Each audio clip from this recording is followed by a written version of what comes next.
The room went quiet the moment my mother tapped her champagne glass. "Before we celebrate," she said, smiling at 60 strangers, "we think everyone deserves to know the truth about Mara." My hands were folded over my stomach, 7 months along, feet swollen, back aching. I didn't flinch. "This baby," my father added, straightening his tie, "isn't being born into the family she thinks she married into." Gasps. Whispers. My mother-in-law's hand flew to her mouth. And I just smiled.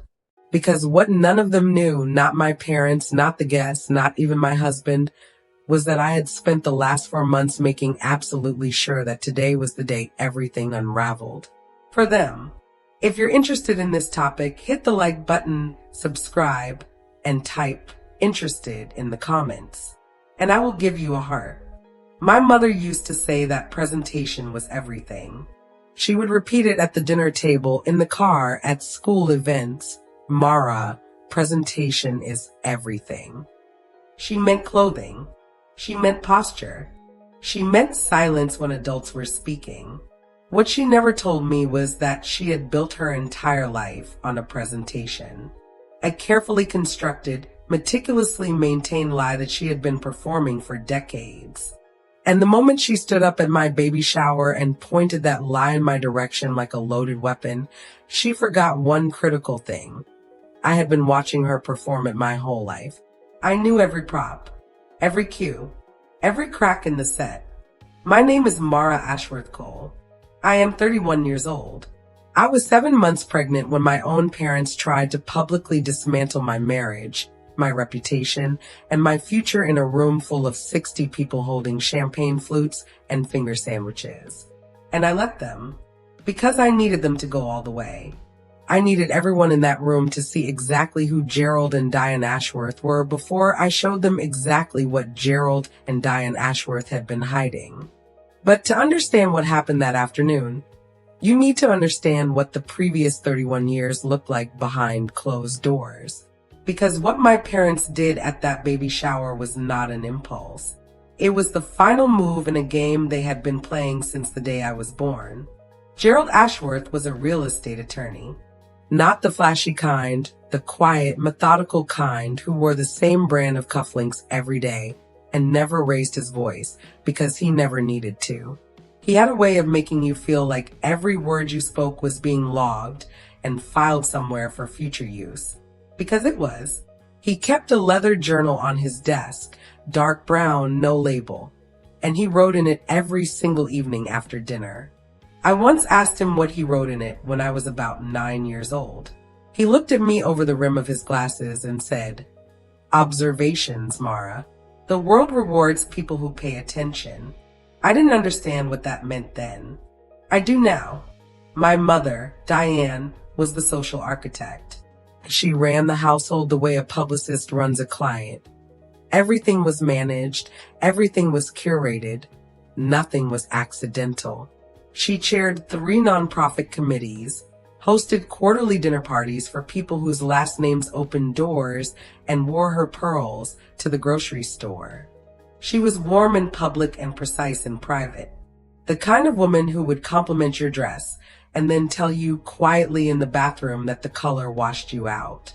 She did that to me at my own college graduation, stood next to me in the mirror, smiled at my reflection, and said, "You look tired, sweetheart. We should have gone with the ivory." That was Diane, always reframing, always repositioning, always making sure that even your best moment had a small asterisk next to it that only she controlled. Growing up in that house meant learning to shrink. Not violently. There were no scenes, no dramatic confrontations. It was quieter than that and somehow worse. It was the slow, consistent message that I was never quite enough and never quite the point. My brother, Callum, was the point. Callum was 4 years older, broad-shouldered, effortlessly charming, and completely aware of his position in the family hierarchy. He didn't rub it in my face. He didn't have to. It was just the atmosphere. Callum's swim meets were circled on the calendar in red. Mine were noted in pencil and often forgotten. Callum's college applications were reviewed by my father personally, page by page, over 3 weekends. Mine were handed back with a single sticky note that said, "Fine, send it." When I got into law school, a top 14 program, full academic scholarship, my mother's response was, "Oh, that's wonderful. Callum just got promoted. Did he tell you?" He had told me. She had already told me twice. I am telling you all of this not to build a case for sympathy, but to build a case for context. Because the woman who stood up at my baby shower with a champagne glass and a secret she thought could end me, that woman had been sharpening that weapon for 3 decades. She just didn't know I had spent the last 4 months building armor she couldn't see. Now, let me tell you about the moment everything shifted. Not the baby shower, that comes later. I mean the moment I stopped being the daughter who absorbed it and started being the woman who documented it. It was a Tuesday evening in October, about 8 months before the shower. My husband, Daniel, and I had just closed on our first home, a 4-bedroom colonial in Westfield. More house than we needed at the time, but Daniel had insisted, said we were building towards something. We had called my parents to share the news. My mother's first response, before congratulations, before anything warm, was, "Who helped you with the down payment?" Not "How are you celebrating?" Not "I'm so proud of you." Who helped you with the down payment? As if the idea of Daniel and me building something on our own was a category error that needed immediate correction. Daniel laughed it off. I laughed with him. But I sat with it that night after he fell asleep.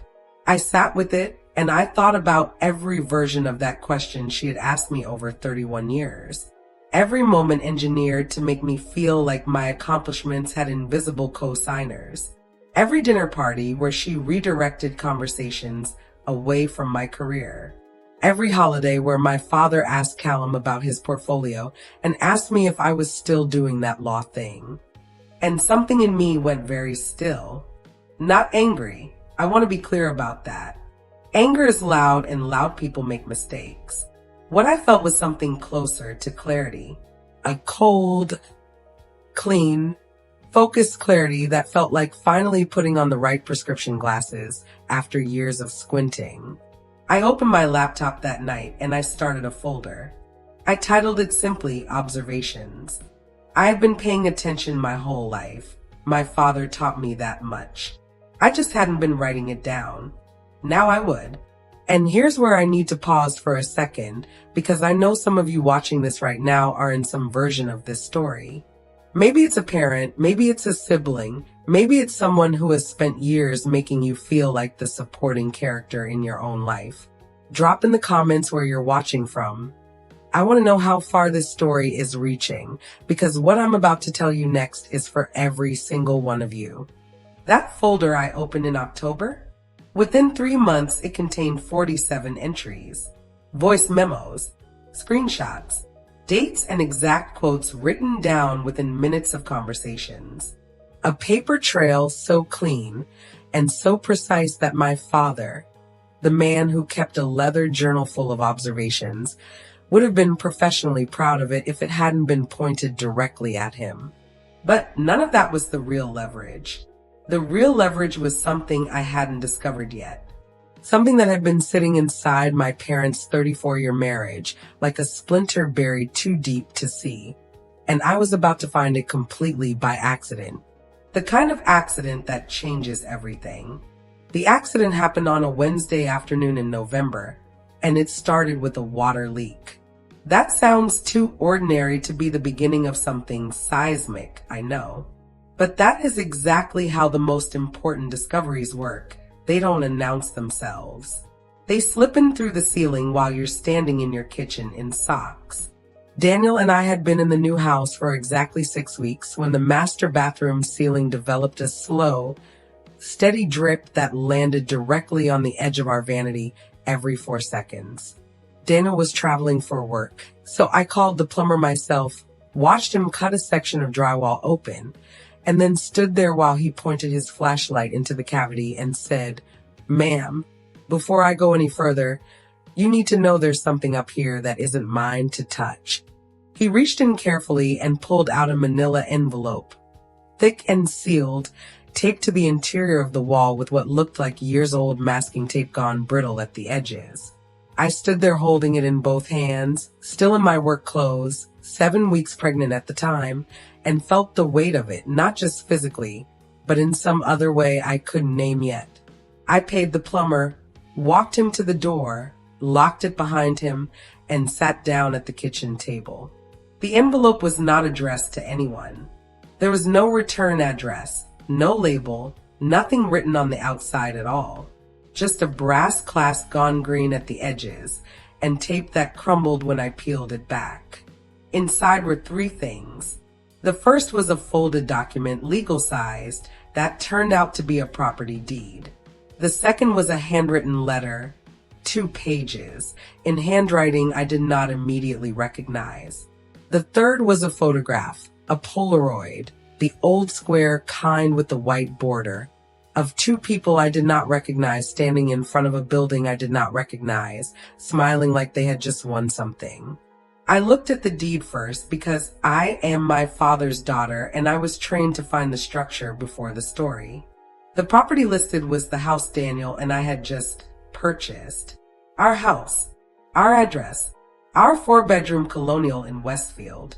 But the name on the deed was not the seller we had closed with. It was not the bank. It was not any of the parties present at our closing table 6 weeks earlier. The name on that deed was Gerald Raymond Ashworth, my father.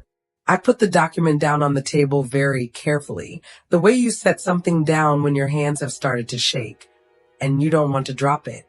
I picked up the letter next. 2 pages, handwritten in a script I now recognize because I have read those 2 pages approximately 200 times since that afternoon.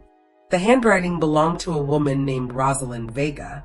I know that because she signed her full name at the bottom of the 2nd page, and beneath her name she wrote a single line that stopped my breathing for a full 3 seconds. It said, "Gerald, our daughter deserves to know the truth about this house. And eventually, so does yours. Our daughter." I set the letter down. I picked up the Polaroid. I looked at it for a long time. The man in the photograph was younger, much younger, early 30s maybe. But the posture was unmistakable. The cufflinks were unmistakable. It was my father, standing next to a woman I had never seen in my life, his arm around her waist, both of them grinning at the camera like people who had no idea that 20-something years later a plumber would pull this moment out of a wall. I did not cry. I want to be honest with you about that because the movies would have you believe that every revelation like this comes with tears and a crumbling floor. What I felt instead was that same cold clarity from October, but sharper now, more focused, like the prescription had just been upgraded again. I put everything back in the envelope.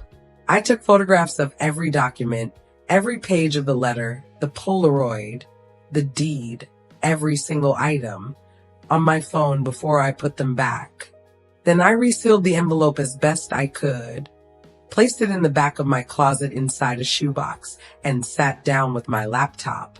I need you to understand the position I was in at this moment, because it matters for everything that comes after. I was pregnant. I was alone in a house that my father apparently had some undisclosed historical connection to.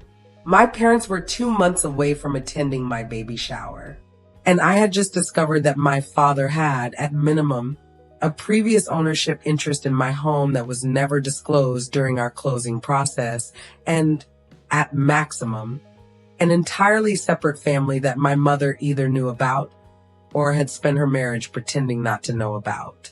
Either scenario was catastrophic, and either scenario was leverage. But I had learned something important from 31 years of watching Gerald Ashworth operate. You do not move on information the moment you find it.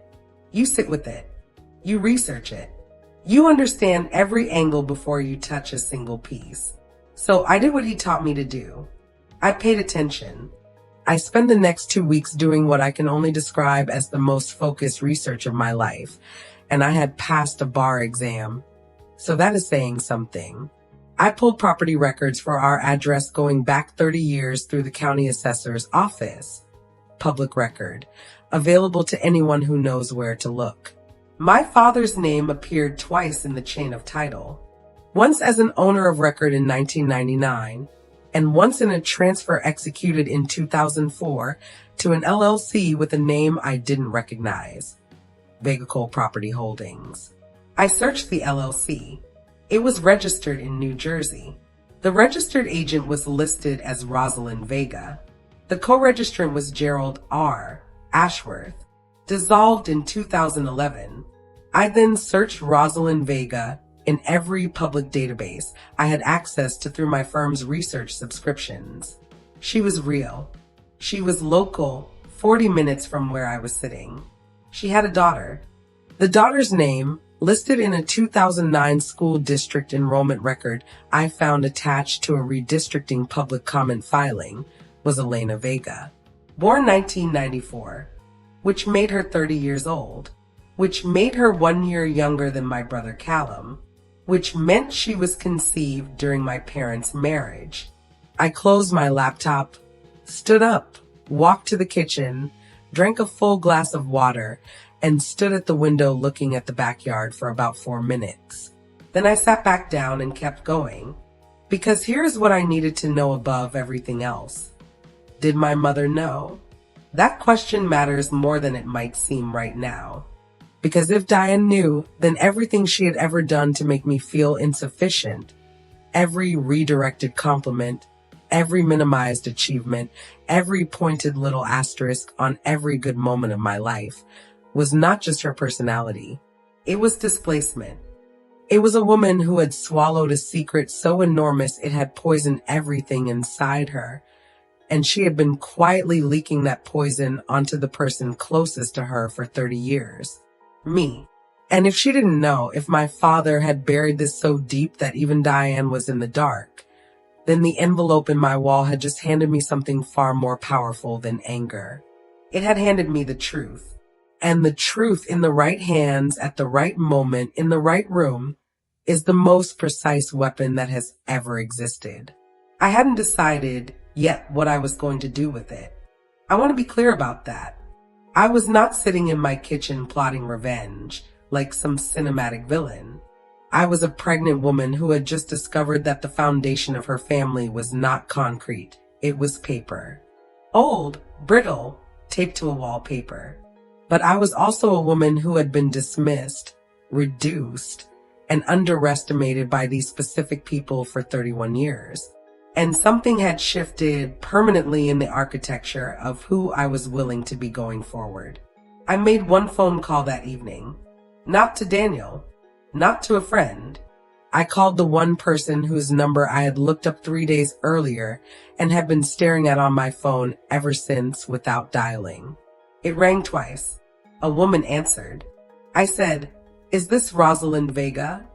There was a pause. Not long, maybe 2 seconds, and then she said, "Who is this?" I said, "My name is Mara. Gerald Ashworth is my father." The silence that followed was not the silence of someone caught off guard. It was the silence of someone who had been waiting a very long time for a specific phone call and had finally stopped being surprised that it came. Rosalind Vega had a voice like someone who had practiced being calm for so long. It had become structural. Not cold calm. The kind of calm that only exists in people who have survived something and decided to keep surviving it quietly. She did not hang up. She did not deny anything. She said, "Mara, I wondered when this would happen. Not if. When." That one word told me everything about how long she had been sitting with this. I asked her if we could meet in person. She said yes before I finished the sentence. We agreed on a coffee shop in Princeton, neutral ground, 40 minutes from me, 40 minutes from her. The following Saturday morning, I told Daniel I had a prenatal appointment rescheduled due to a billing issue. I did not like lying to my husband, but I needed to understand the full shape of what I was holding before I handed it to anyone else, including him. That Saturday, I drove to Princeton with the manila envelope on the passenger seat and my phone recording audio in my coat pocket. A habit I had developed since October, since the night my mother asked who helped us with the down payment. I arrived 7 minutes early. Rosalind was already there.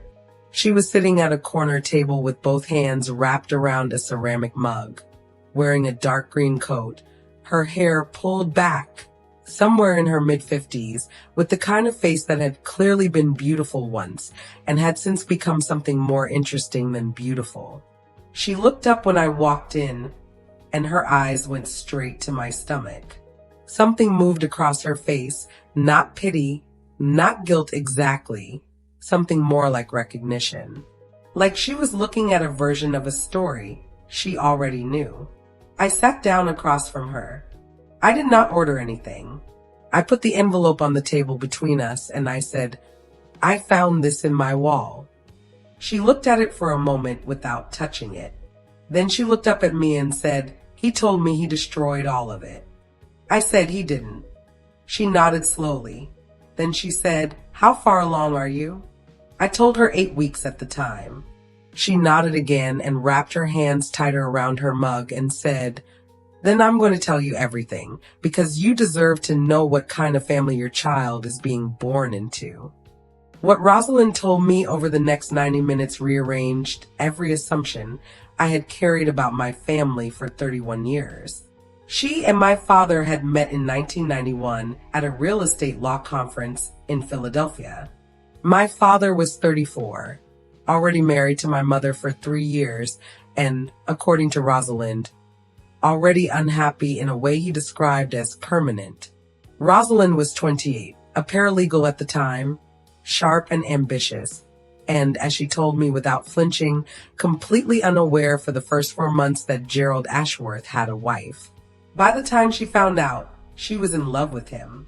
By the time she considered leaving, she was pregnant. Elena was born in September of 1994. My brother Callum was 3. I was not yet born. I came along in 1993, and I sat with that timeline for a moment, doing the math quietly while Rosalind talked, understanding that my father had been maintaining a second family from before I ever entered the world. Rosalind never went public. She told me that with a directness that was not proud and not ashamed, just factual. She said she made a choice to protect her daughter from the chaos of exposure and to accept the private arrangement my father offered. Financial support, his name off the birth certificate, and a property, our property, the house Daniel and I now owned, placed in a shared LLC that would eventually transfer to Elena as an inheritance. That LLC was the Vega Coal Property Holdings I had found in the county records. The coal had nothing to do with Daniel. It was a name my father had used, his mother's maiden name, as a layer of insulation between the asset and his identity. The transfer to the LLC in 2004 was supposed to be permanent.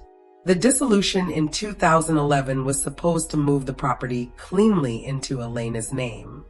But somewhere in the paperwork, somewhere in the decade-long quiet management of a secret my father had been maintaining across 2 households, a filing lapsed. The property reverted to a dormant status in the county system. When it eventually came to market through an estate intermediary in the year Daniel and I were searching, there was no visible flag, no cloud on the title that a standard search would catch without going back 30 years in the chain. My father knew. I am certain of that now. I was not certain of it sitting in that coffee shop in Princeton, but I have since become certain because of what happened next in the timeline, which I will get to. But sitting there with Rosalind, the question I kept returning to was the one I had been circling since the night I found the envelope. I asked her directly. I said, "Does my mother know?" Rosalind looked at me for a long moment. Then she said, "Your mother has known since 2003. I felt the table become very solid under my hands. I pressed my palms flat against it. 2003. I was 10 years old in 2003. Callum was 14. Elena was 9, living 40 minutes away. The daughter of my father's affair. And my mother had known about her existence for over 20 years and had never said a single word. Not to me, not to Callum as far as I knew, not to anyone in her social orbit who might have disrupted the presentation. She had simply absorbed the information, filed it somewhere behind her pearls and her nonprofit committees and her quarterly dinner parties and kept performing. And then she had spent the next 2 decades making me feel small. I am not a therapist, and I am not going to sit here and psychoanalyze my mother for you. But I will tell you what I understood in that moment sitting across from Rosalind Vega. My mother's cruelty toward me had never been random. It had never been personality. It had been the slow, daily leakage of a woman who had made a catastrophic choice to stay inside a lie and needed somewhere to put the weight of it. And I, the younger child, the daughter, the one who looked enough like my father that she couldn't look at me without being reminded, I had been the place she put it. Every minimized achievement, every redirected compliment, every "you look tired, sweetheart," in every mirror at every milestone. 20 years of that. Before I left that coffee shop, I asked Rosalind one more question. I asked her if Elena knew about me. She said, "Elena knows she has a half-sister. She has known since she was 16. She's the one who pushed me to reach out to you, actually, years ago." I asked why she hadn't. Rosalind said, "Because I was afraid of what it would cost her. And you." And then she reached into her bag and slid a card across the table. "Elena's number." She said she wrote that down for me 2 years ago and told me to give it to you when the time was right. I took the card. I put it in my coat pocket next to my still recording phone. I thanked Rosalind. I walked to my car. I sat in the parking lot for 11 minutes without starting the engine. Then I called my attorney. Not a family friend, not someone my parents had ever referred to me.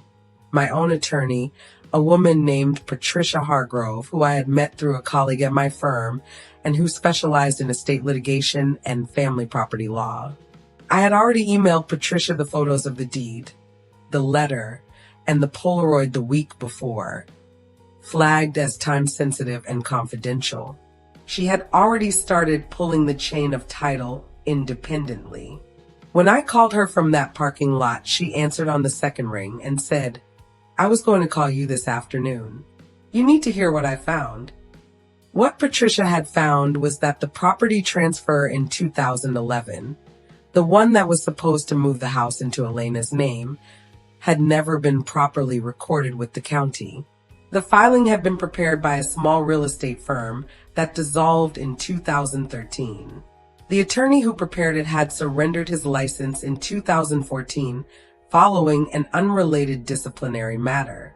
The deed had been signed, notarized, and never submitted, which meant that in the eyes of the county, the property had remained in legal limbo, not in the LLC, not in Elena's name, and not cleanly available for sale, until a clerical resolution process automatically cleared the lapse and released it to the market as unencumbered. Unencumbered. That was the word Patricia used, meaning that when Daniel and I purchased our home, we purchased it without being informed of a prior equitable interest that Elena Vega could legally argue she was owed, meaning that our clean title was not actually clean, meaning that the house I was living in, the house where I was preparing a nursery, the house I had painted and filled with furniture and called mine, was sitting on a legal fault line my father had created and never fixed. Now let me pause here for a moment because I know exactly what you're thinking. You're thinking, does Daniel know any of this? And the answer at this point in the story is no. Daniel knew nothing. Daniel was traveling 3 weeks out of every month for his firm, calling me every night, asking how I was feeling, excited about the baby, completely unaware that his wife was sitting in parking lots after secret meetings with women connected to a decades-old affair and building a legal file that was growing thicker every week.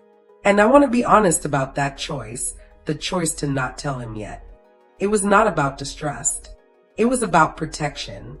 Daniel is the kind of man who reacts first and strategizes second, and I needed to be in a position of full information before this became a conversation between two people instead of one person building a case. I needed every piece in place before I handed it to anyone. Because here is what I knew by the time I drove home from Princeton that Saturday. My father had a secret family. My mother had known for 20 years. The house Daniel and I owned had a potential legal claim against it from a woman who was technically my half-sister. And my parents, who were scheduled to attend my baby shower in 8 weeks, had no idea that any of this had surfaced. They had no idea I had found the envelope. They had no idea I had met Rosalind. They had no idea Patricia Hargrove was pulling documents. They had no idea that the daughter they had spent 31 years underestimating had been paying attention the entire time and had spent the last several weeks building something they would not be able to dismantle. And this is where I want to stop and ask you something directly, because I mean this sincerely. Where are you watching this from right now? Drop your city in the comments, because this story is reaching people everywhere, and I want to know how far it's gone, because what I am about to tell you next is the part where my parents stopped being careful and started being arrogant, and arrogance, in my experience, is always the beginning of the end for people like them. 2 weeks after my meeting with Rosalind, my mother called me. It was a Sunday evening, and she opened the conversation with the kind of warmth she deployed strategically, the voice she used when she wanted something or was about to position something. She said she and my father had been thinking about the baby shower. She said they wanted to host it. She said they had already spoken to Daniel's mother without asking me, and that the two of them had agreed on a venue, a guest list, and a date. I said, "You've already spoken to Linda about this?" She said, "We wanted to get ahead of the planning." "You're busy, sweetheart. Let us take care of it." That word again, sweetheart. The same word she used in every mirror at every milestone. I held the phone very still. Then I said, "That sounds lovely, Mom. Thank you." Because I had learned something from my father. You do not move on information the moment you find it. You let the other person believe they are in control of the board. You smile. You say thank you. You let them plan the room and choose the venue and invite the 60 guests. You let them set the stage. And then when they stand up in front of everyone they have ever wanted to impress, and they tap their champagne glass, and they open their mouths, you make sure that everything they say lands on a foundation you have already quietly removed. The baby shower was scheduled for the second Saturday of March, which gave me exactly 6 weeks from the moment my mother called to the moment 60 people would be sitting in a room my parents had curated, wearing the smiles my parents had arranged, holding champagne flutes my parents had selected, waiting to watch a version of my life that my parents intended to narrate. 6 weeks. I used every single day of them. The first thing I did was call Elena. I had been holding her number on that card in my coat pocket for 2 weeks, turning it over in my hands at night the way you turn over a decision you already know you've made, but aren't quite ready to execute. I dialed on a Tuesday evening while Daniel was in the shower. She picked up on the third ring and said hello in a voice that was warmer than I expected, open, almost cautious in its openness, like someone who had rehearsed being ready for this and was now discovering that rehearsal and reality are completely different experiences. I said, "This is Mara." She said, "I know. I saved your number when my mom told me you'd called." We talked for 2 hours and 40 minutes that night. I know the exact duration because I checked my phone log the next morning and sat with that number for a moment. 2 hours and 40 minutes with a woman I had never met who shared half my DNA and had grown up 40 minutes away from me, in a house my father had helped provide, knowing I existed the same way I had never known she existed. Elena was 30 years old. She was a landscape architect. She was funny in a dry, precise way that reminded me, and I did not enjoy admitting this to myself, of my father. She was not angry. That surprised me.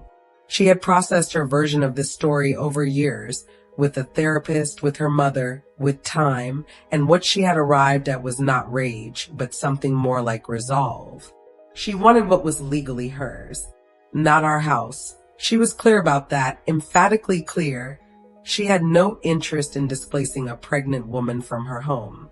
What she wanted was acknowledgement and the financial equivalent of what she had been owed since 2011, when that deed was prepared and never filed. She had already spoken to her own attorney. Her attorney and Patricia Hargrove had been in contact since the week prior, which I had not known, and which told me that Patricia was several steps ahead of where I thought we were. That was the moment I understood that the legal architecture around my parents was already being constructed by people far more precise than my father's quiet cufflinks and leather journal had ever prepared him for. By the end of that call, Elena and I had agreed on 3 things. First, that Patricia and Elena's attorney would handle all property-related matters independently of anything happening at the personal level between our families. Second, that Elena would not surface publicly until the legal matter was resolved, because exposure before resolution benefits no one and destabilizes everything. Third, and this was Elena's idea, offered quietly at the end of the call with a steadiness that made me like her immediately, that my father should receive a formal legal notice of Elena's claim before the baby shower. Not after, before. So that he would be standing in that room on that Saturday knowing that the ground had already shifted, knowing that someone had found the envelope, knowing that the 30-year architecture of his secret life had developed a crack wide enough to admit legal correspondence. And not knowing, this was the critical part, not knowing it was me who had found it, not knowing how much I knew, and not knowing what I intended to do with it. Patricia filed the notice on a Thursday morning, 12 days before the shower. It was a formal letter of equitable claim, hand-delivered to my father's office by a process server at 11:14 in the morning. I know the exact time because Patricia's assistant confirmed it and I wrote it in the folder. I was sitting in a deposition at my own firm when it landed on his desk. I imagined him opening it. I have imagined it many times. The way his eyes would have moved across the first paragraph. The way he would have recognized the address, our address, the Westfield Colonial, his mother's maiden name in the LLC title, and felt the specific cold of something you buried coming back to the surface. I imagine him closing his office door, sitting very still the way he sat very still when he was processing something he had not prepared for, writing something in his leather journal. And then, because he is Gerald Ashworth and Gerald Ashworth does not react, he responds. I imagine him picking up the phone and calling my mother. That call happened. I know it happened because my mother called me 4 hours later with a version of warmth so concentrated it was practically medicinal. She asked how I was feeling. She asked about the nursery. She mentioned the shower 3 times in the first 5 minutes, each time with slightly more emphasis on how much effort had gone into it, how many people were coming, how important it was going to be. She was consolidating, reminding herself of the assets in play. I said, Mom, I can't wait. I'm so grateful. She said, we just want everything to be perfect for you, sweetheart. I said, it will be. I meant something completely different than she did. In the 10 days between the legal notice and the shower, 2 things happened that I had not engineered and had not anticipated. And I want to be careful to tell you both of them because I promise to show you exactly how this unfolded without leaving anything out. The first was that Callum called me.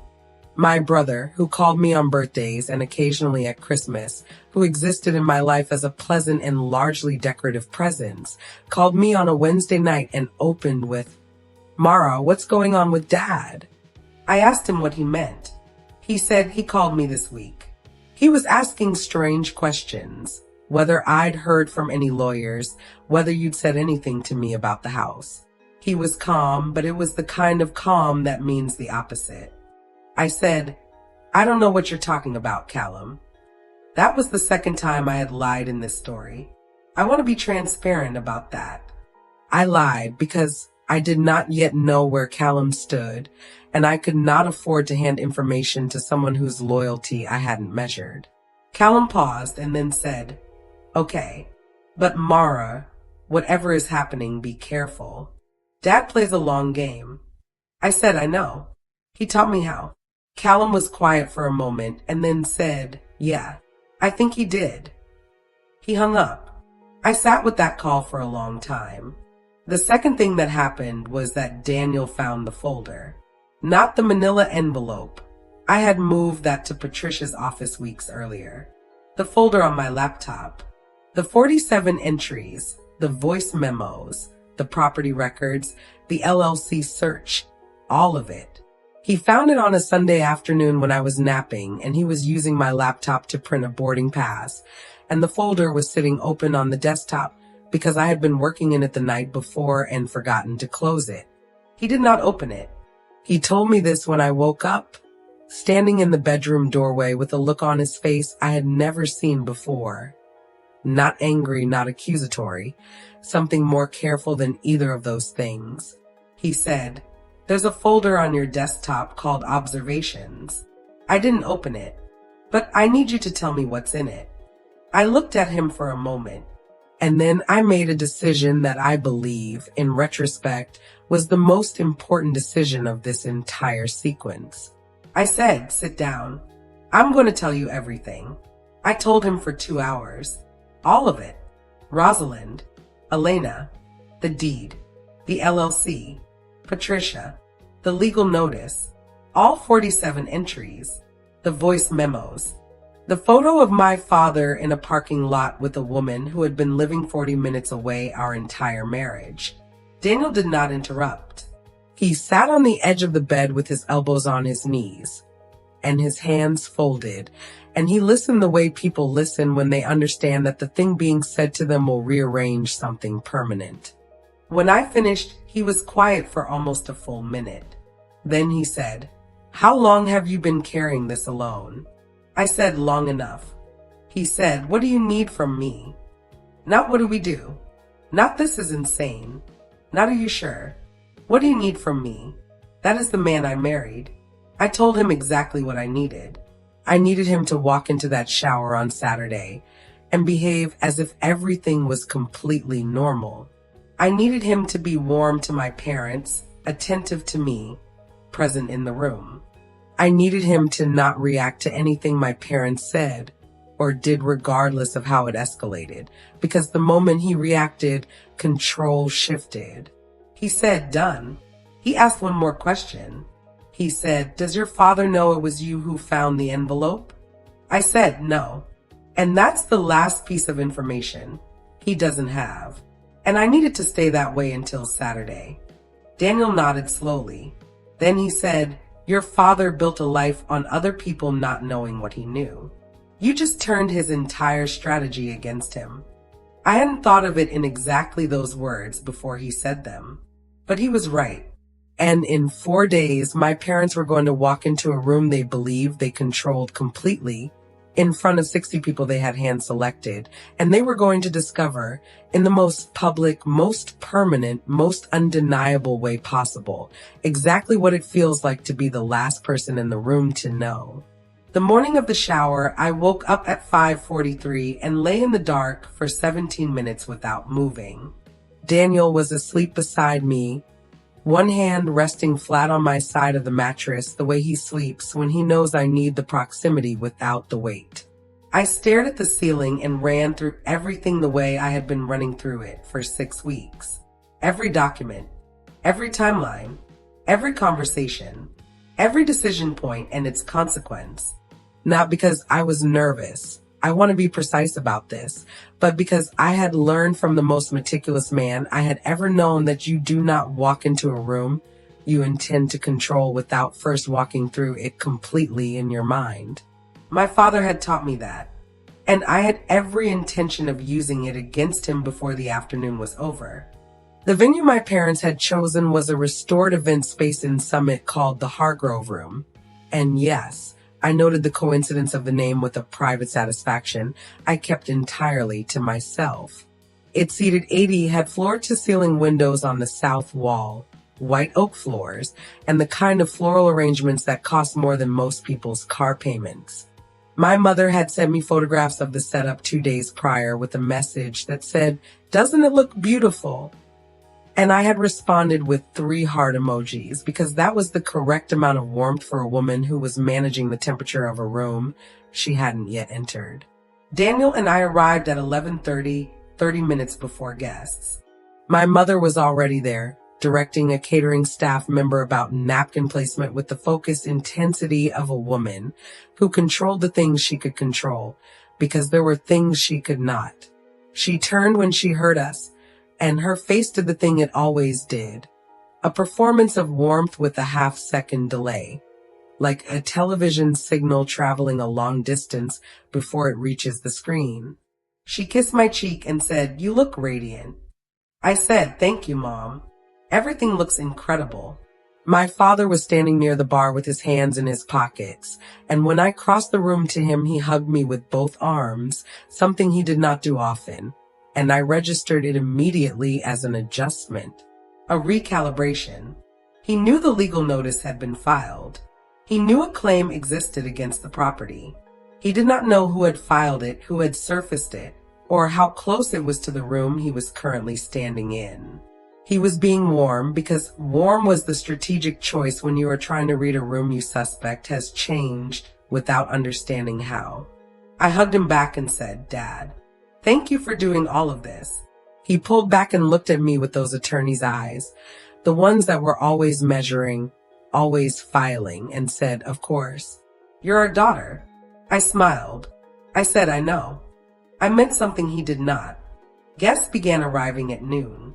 61 people in total. My mother had added one late RSVP, a woman from her nonprofit committee named Barbara, who air-kissed everyone and mispronounced charcuterie with absolute confidence.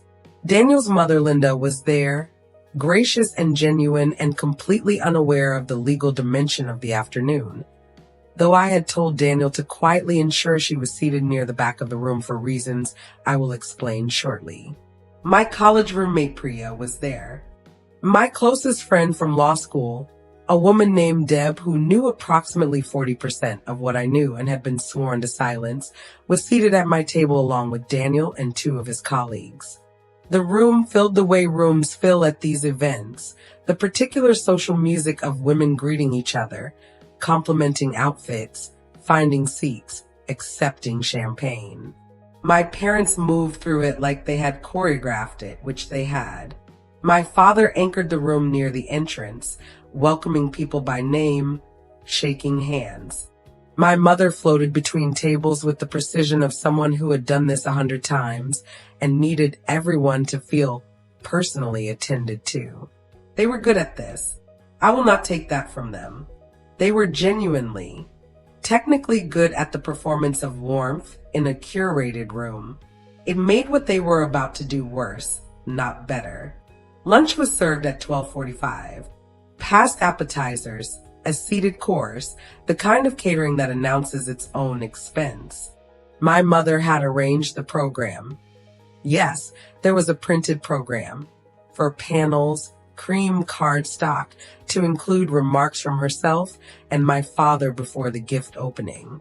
I had read the program when she emailed it to me for approval the week before. I had approved it. I had also made one small addition that my mother did not know about, which I will get to. The remarks were scheduled for 1:15.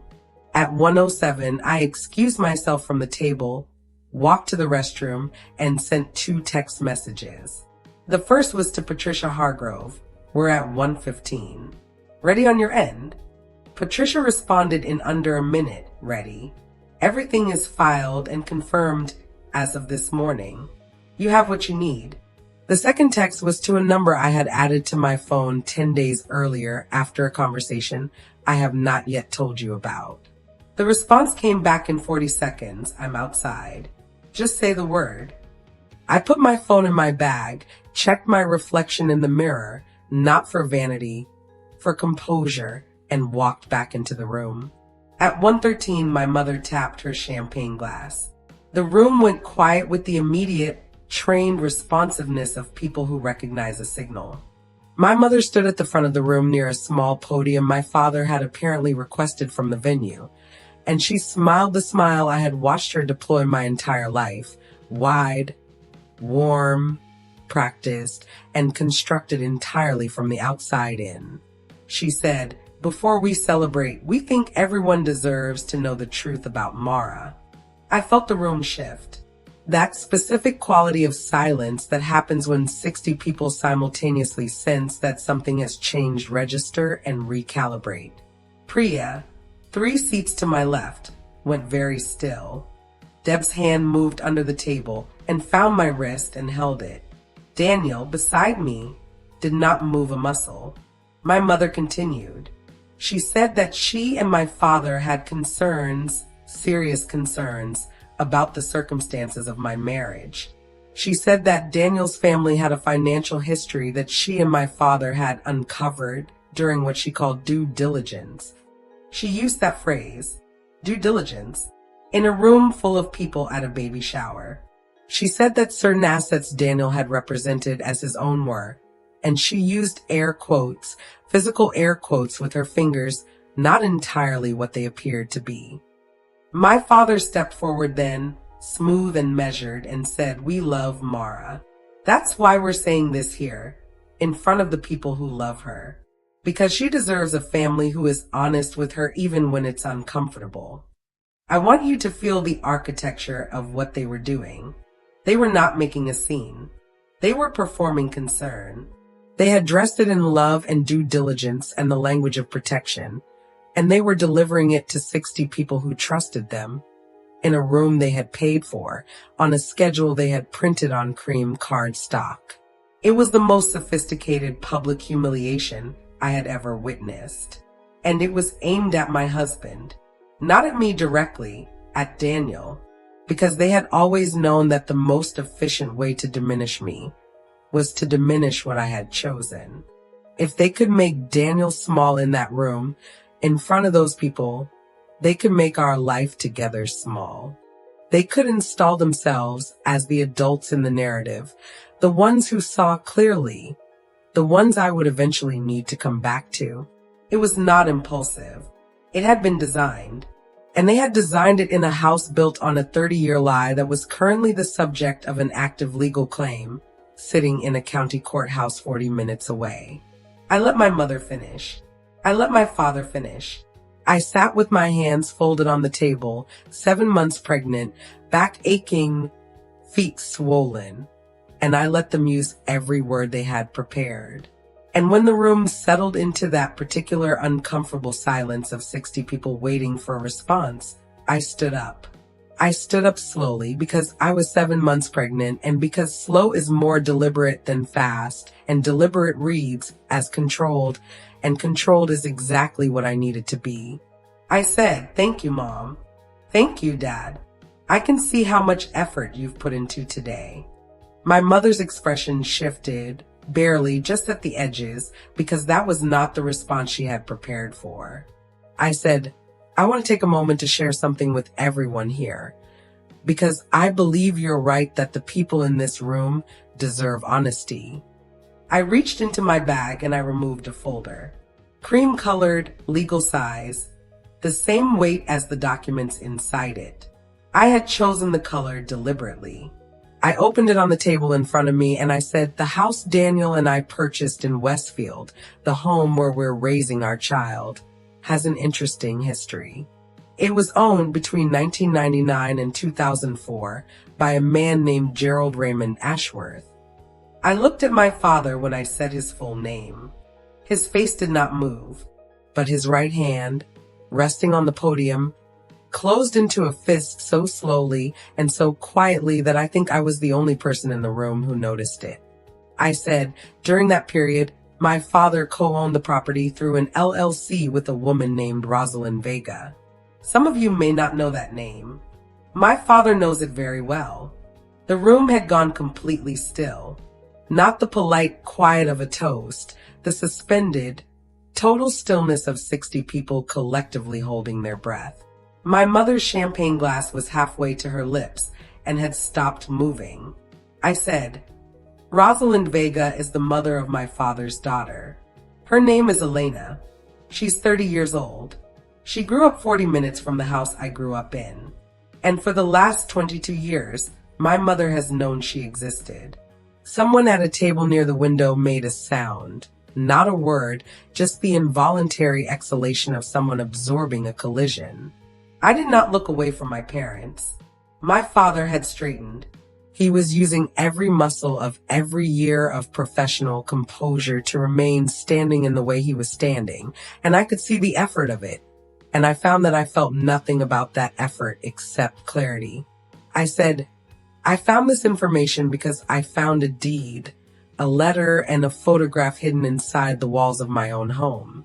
Our home, the home my father had historical ownership over and never disclosed when it came to market. The home my half-sister has a legal, equitable claim against, a claim that was formally filed with the county courthouse this past Thursday." I held up the document on top of the folder. "This is a copy of that filing." And then I said the thing I had been building toward for 6 weeks. I said, "You came here today to tell 60 people that my husband's assets are not what they appear to be. I want to make sure everyone in this room has the full picture of what my father's assets have appeared to be for the last 30 years. Silence. The kind of silence that has physical weight. My father opened his mouth, closed it. My mother set her champagne glass down on the nearest table with a small, precise click that echoed in the quiet like a period at the end of a sentence. And then the door at the back of the room opened. Daniel's doing the second text, the number I hadn't told you about yet. Elena Vega walked in. She was tall, dark-haired, composed in a way that reminded me of Rosalind, wearing a gray coat, and she stopped just inside the doorway and looked at the room with the calm of someone who had rehearsed this moment and was now simply executing it. She did not say anything. She did not need to. Her presence in that room, in that doorway, looking at my father across 60 people who now knew exactly who she was, that was the entire statement. If you've been with this story since the beginning, now would be a perfect time to hit that subscribe button, because what happened in the 60 seconds after Elena walked through that door is the kind of thing that doesn't get easier to watch. It gets more precise, more devastating, and more completely earned. My father looked at Elena for a long moment, and then something happened that I had not expected and have thought about every day since. He did not deny it. He did not perform outrage. He did not look to my mother, or the room, or the printed program on the tables. He looked at Elena, and his shoulders, those precise, cuff-linked, controlled shoulders, dropped. Not dramatically, just slightly. The specific drop of a man who has been holding something for 30 years and has just, in one room, in one moment, in front of 60 witnesses, finally run out of the energy to hold it. My mother made a sound that was not quite a word. She reached for the back of a chair. Barbara from the nonprofit committee stood up and said, "I think I need some air," and walked to the side exit, and the sound of that door opening and closing was the only sound in the room for 4 full seconds. I sat back down. I closed the folder. I folded my hands on the table in front of me. And I said, in the same conversational tone I would use to discuss napkin placement or nursery colors, "I think we can open gifts now." The gifts got opened. I want you to sit with that for a moment, because I think it captures something true about the nature of public collapse that no one tells you about in advance. Life does not pause for revelations. The room does not go dark and then relight on a cleaner version of events. What actually happens is that 60 people sit in varying states of shock and social obligation, and someone, in this case Priya, who is the most emotionally intelligent person I have ever known and who understood instinctively what the room needed, starts clapping when the first gift bag is placed in front of me. And then the room follows, because rooms follow when someone confident enough leads. And suddenly there are onesies being held up and tissue paper on the floor and the particular domesticity of a baby shower reasserting itself over the wreckage of everything my parents had just walked into. My parents did not leave immediately. That surprised me too. My mother sat at her table with the expression of a woman who had just been in a car accident and was still in the phase of checking whether her limbs worked before deciding how to feel about the damage. She did not speak to me for the remainder of the shower. She did not move to another seat or make a dramatic exit. She sat with her hands folded in her lap and her back straight and her face arranged into something that was no longer warmth and was not yet grief. It was the specific blankness of a performance that has run out of script. My father spoke to Elena. I watched it happen from across the room while Deb held a gift bag open for me and pretended not to be watching the same thing. My father crossed the room to where Elena was standing near the door. She had not moved further into the space, had not approached anyone, had simply stood there with the quiet solidity of someone who had not come to make a scene, but to be witnessed. And he spoke to her in a low voice for approximately 4 minutes. I could not hear what was said. Elena listened. She did not cry. She did not raise her voice. At one point she nodded once, slowly, and my father put his hand briefly on her shoulder and then removed it. And the particular smallness of that gesture, that 4-second contact after 30 years of absence, is something I will carry for the rest of my life without ever fully knowing what to do with it. They left together, my father and mother, not arm in arm, separately, within 30 seconds of each other, through the same side exit Barbara had used earlier. My mother did not say goodbye to me. My father paused at the door, turned, and looked across the room at me with an expression I have never seen on his face before and have spent considerable time since trying to name. It was not anger. It was not shame exactly, though shame was in it somewhere. It was something closer to recognition. The look of a man who has spent his entire life being the most observant person in the room, finally meeting someone who had been paying attention the whole time and had simply been waiting for the right moment to show it. He held my gaze for 3 seconds. Then he left. The shower continued for another 40 minutes. Gifts were opened. Champagne was drunk. People hugged me on their way out with varying degrees of awareness about what they had just witnessed and what it meant. Linda, Daniel's mother, held my face in her hands at the end and said, "You are extraordinary," and I did not know what specifically she meant by that, and I did not ask. Deb stayed until the last guest left and helped me carry bags to the car and did not say a single word about any of it until we were in the parking lot. And then she looked at me and said, "How long did you know?" I said, "Long enough." She shook her head slowly. Then she said, "I've known you for 9 years, and I think I just met you for the first time." I thought about that on the drive home. Daniel drove. I sat in the passenger seat with my hands on my stomach and the folder on my lap and watched the highway move past the window. He did not fill the silence with noise, which is one of the reasons I married him. About 20 minutes from home, he said, "How do you feel?" I considered the question honestly, the way it deserved to be considered.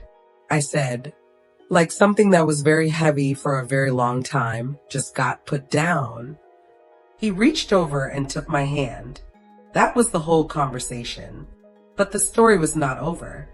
The aftermath of a moment like that does not arrive all at once. It arrives in waves over days and weeks, each one carrying a different piece of the damage, and I'm going to tell you exactly how each wave landed because I promised you I would show you everything. The first wave came 48 hours later in the form of a call from my father's personal attorney. Not my father himself, his attorney, which told me everything I needed to know about how Gerald Ashworth processed a crisis. The attorney's name was Martin Cleaves, a man I had met twice at family dinners and who had always spoken to me with the particular condescension reserved for people who assume you are less than you are.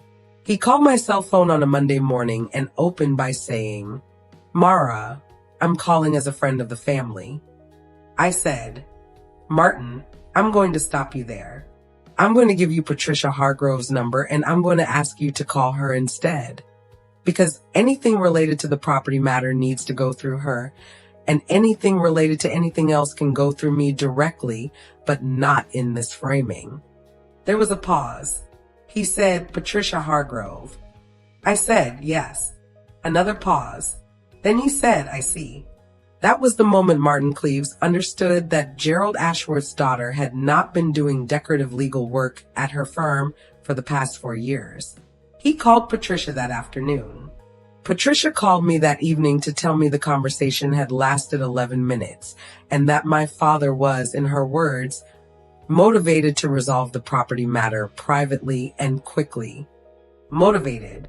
The word of a man who does not want a filing that references a secret family and an undisclosed ownership interest to become any more public than it has already become. The resolution took 6 weeks. Patricia and Elena's attorney negotiated a financial settlement that compensated Elena for the fair market value of the equitable interest she had been owed since 2011, adjusted for the years of non-payment and the legal costs incurred. The settlement was funded by my father personally. Our title was cleared. Elena got what she had always been owed, and my father paid for 30 years of choices in one wire transfer on a Tuesday afternoon in April. Patricia sent me the confirmation with a single line underneath, clean title, fully resolved. I printed it and put it in the folder. The second wave was my mother. She called me 3 weeks after the shower, not with the strategic warmth she usually deployed, but with something raw and less rehearsed that told me she had been sitting with this long enough that the performance had started to fail her. She called on a Thursday evening and said my name, and then went quiet for a moment, and in that quiet I heard something I had never heard from Diane Ashworth in 31 years. She said, I don't know how to start this. I said, then start wherever you are. She told me she had known about Elena since 2003, which I already knew, but she told me the shape of how she had found out, a phone bill, a name she didn't recognize, a confrontation with my father that lasted 3 days and ended not with divorce, but with an agreement that she has described to me since as the worst decision of her life. She stayed because of Callum. She stayed because of the social architecture she had spent a decade building. She stayed because my father told her that Rosalind was in the past, and Elena was not his legal responsibility, and the matter was closed. She told herself the same thing every morning for 20 years until the morning it wasn't true anymore. I listened to all of it. I did not fill her silences with comfort I did not yet have available to give her. I let her speak, and I let it be what it was, a woman accounting for herself, imperfectly late across a damage she had participated in creating. When she finished, I said, I hear you, Mom. She asked if I could forgive her. I told her the honest answer, which was that I didn't know yet, and that I wasn't going to tell her yes to make the conversation easier for either of us. She said, that's fair. It was the most honest exchange we had ever had. I do not know what my mother and I will become from here. I want to be transparent about that because I think the version of this story where I tie everything into a clean, emotional resolution would be a lie, and I have had enough of lies to last several lifetimes. What I know is that the conversation happened.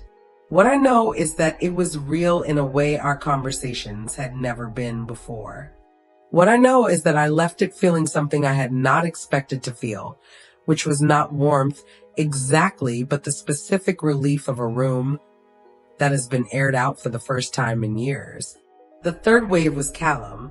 He came to our house 2 weeks after the shower, unannounced, on a Sunday afternoon, and stood on the porch with his hands in his pockets looking like a man who had been rehearsing something and had arrived at the door before he finished rehearsing it. I let him in. We sat at the kitchen table and he told me he had known something was wrong in the family for years, had sensed a concealment he couldn't name, had noticed the way our father occasionally disappeared into a version of himself that Callum had no access to, had always felt the particular weight of a secret being managed without understanding whose secret it was or what it contained. He had not known about Elena. He had not known about Rosalind. He sat across from me at the kitchen table, and I watched my brother process, in real time, 30 years of a family story being rewritten, and I understood that his grief was different from mine, but not smaller. We talked for 3 hours. At the end of it, he said, "I should have paid more attention to you." I said, "You're here now." He nodded. He stayed for dinner. He held the baby name book Daniel had left on the counter and made suggestions, some terrible and some genuinely considered. And by the time he left that evening, something had shifted between us that I think had been waiting to shift our entire lives. My father and I have not spoken since the shower. I want to be clear and honest about that. There has been no cinematic reconciliation, no leather journal left on my doorstep with a letter inside, no phone call where Gerald Ashworth says the things I spent 31 years waiting to hear. He exists now at the edge of my life, as a man I understand more fully than I ever have and trust less than I ever did. And I am still in the process of deciding what, if anything, I want to build from those two facts. What I know is that I do not need him to apologize to be okay. That knowledge is newer than it sounds. Elena and I have dinner approximately once a month. We met for the first time in person, in real life, outside of a doorway at a baby shower, at a restaurant in Princeton 3 weeks after the shower, and we sat across from each other and had the slightly surreal experience of two strangers cataloging the ways they resemble each other. She has my father's eyes. I have his hands. We both have a tendency to go very still and very quiet when we are processing something significant, which we recognized in each other and laughed about with the particular laughter that only happens when something is both genuinely funny and slightly devastating. She came to the hospital when my daughter was born. She stood in the doorway of the room. She has a thing about doorways. I've noticed a preference for the threshold over the interior, which I think says something about how she learned to exist in relation to our family. And she looked at the baby and said, "She's perfect." I said, "Her name is Iris." Elena smiled. She said, "That's a name for someone who sees clearly." My daughter is 4 months old now. She sleeps in the nursery. Daniel painted twice because he got the color wrong the first time and started over on a Saturday without being asked. She has my husband's chin and my grandmother's nose, and she has absolutely no idea.